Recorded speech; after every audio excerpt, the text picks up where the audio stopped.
Bien, continuando con la presentación, entonces terminaremos con la parte de grafos, que pues según su definición los grafos son estructuras que se componen de dos partes: el conjunto de vértices, nodos o puntos, y el conjunto de aristas, líneas o lados, los cuales pueden ser orientados o no.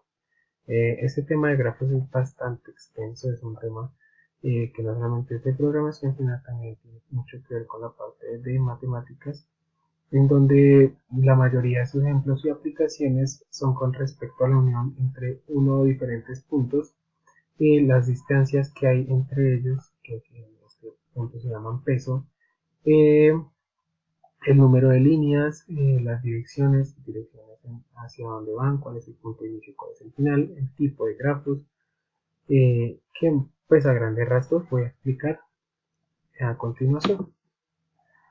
Listo.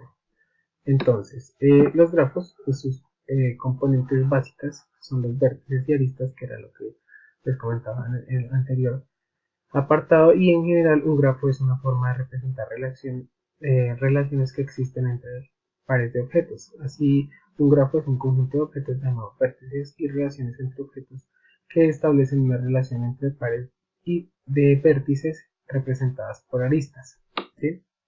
Entonces, en ese orden de ideas, como pueden ver acá los vértices, la definición de vértices y aristas, teniendo en cuenta este diagrama dentro del módulo, podemos definir que los vértices son estos puntos, ¿sí? Cada uno de estos puntos, y sus aristas son cada una de estas líneas o uniones que están de un punto a otro, ¿sí? Hay diferentes tipos de aristas, ¿sí?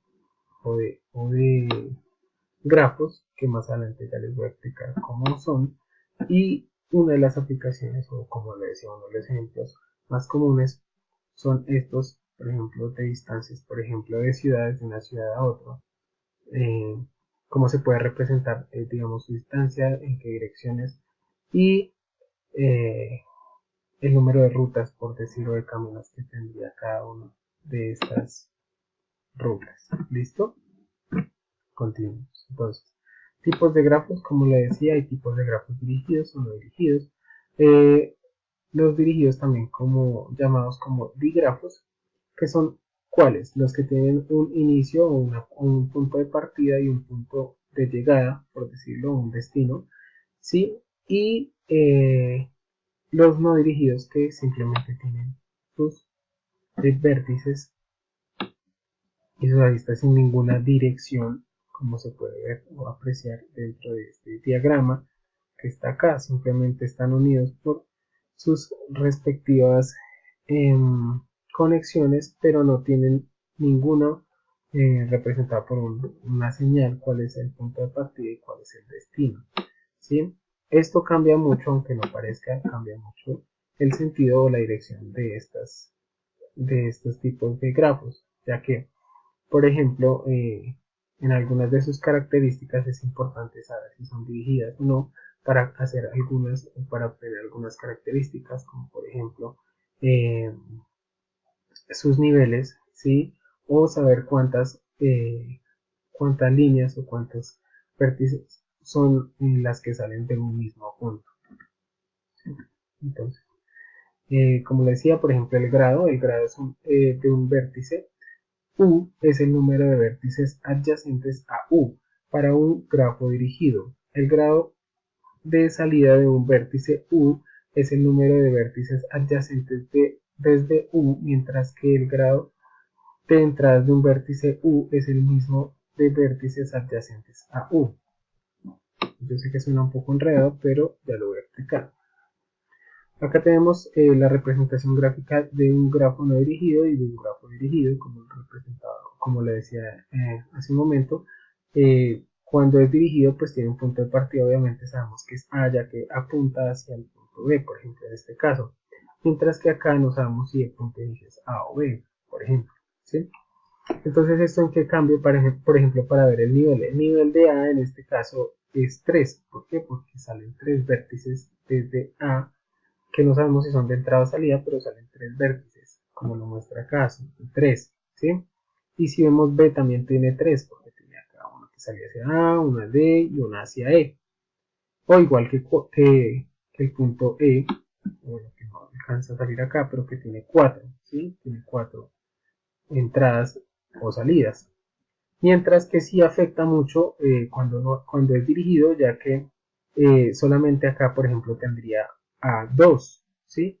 Ya que son 2 vértices de entrada. Entonces recordemos que son el número de vértices que están apuntando hacia este punto, ¿no? Entonces A solamente tiene un grado de 2, ¿listo?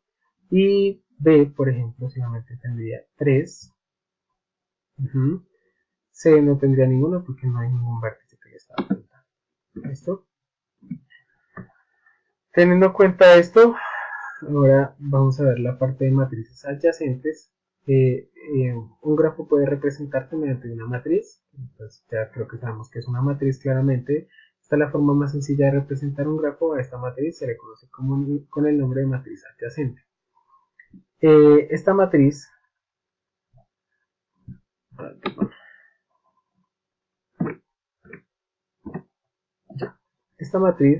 básicamente lo que podemos representarla es en lo siguiente. Si hay una relación entre A y A, pues simplemente va a ser 1. Si no hay, pues simplemente va a ser 0. Si hay un vértice entre los dos. ¿Sí? Entonces entre A y A no hay, entonces sería 0. Entre A y B hay una de salida, un punto que está saliendo. ¿Sí? Entonces sí. Entonces ahí queda un 1. De A a C no hay ninguno. Hay de entrada, pero no de salida. Es decir, el vértice no es de inicio a salida. Entonces A y C sería 0. Entre A y D hay de entrada, pero no de salida. Entonces 0. Y entre A y E no hay ningún punto o camino o vértice que me esté indicando que hay o no conexión. Entonces quedarían 0. Y así sucesivamente se hace o se completa esta matriz. Que en teoría sí, viéndolo desde el punto de vista de programación, es como se llenaría o se completaría este tipo de matrices, ¿sí?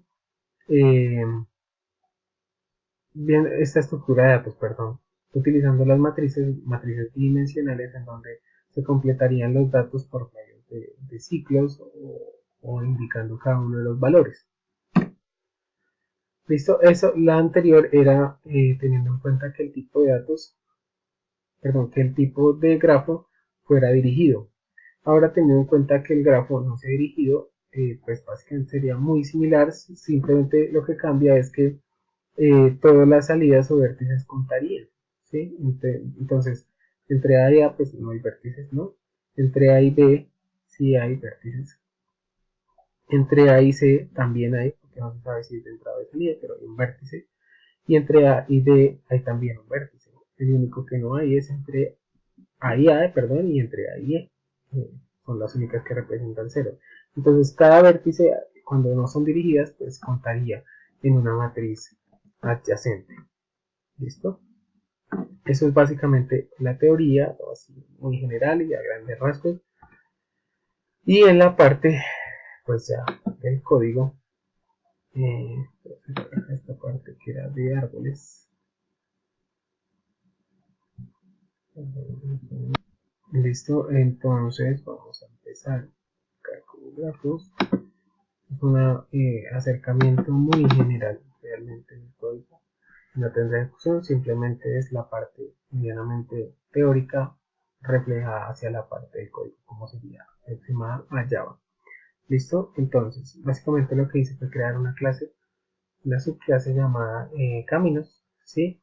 Donde voy a crear que, como lo dije anteriormente, dos matrices, una matriz bidimensional que va a ser de tipo entero, que va a llamar adyacentes, una de tipo objeto, que va a ser información, la información que va a acompañar a ese índice, por decirlo de alguna manera, por ejemplo, la ciudad,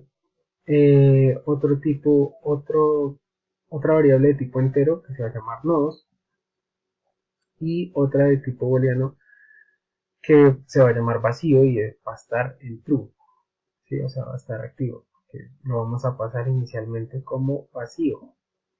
Y vamos a hacer el constructor donde le vamos a pasar una variable de tipo entero que se llama número nodos, que va a ser con la que vamos a trabajar, y van a ser las variables que le vamos a pasar a las matrices, ¿sí? Entonces vamos a hacer que adyacentes sea igual a un nuevo entero donde le vamos a pasar estos parámetros de número nodos, ¿listo?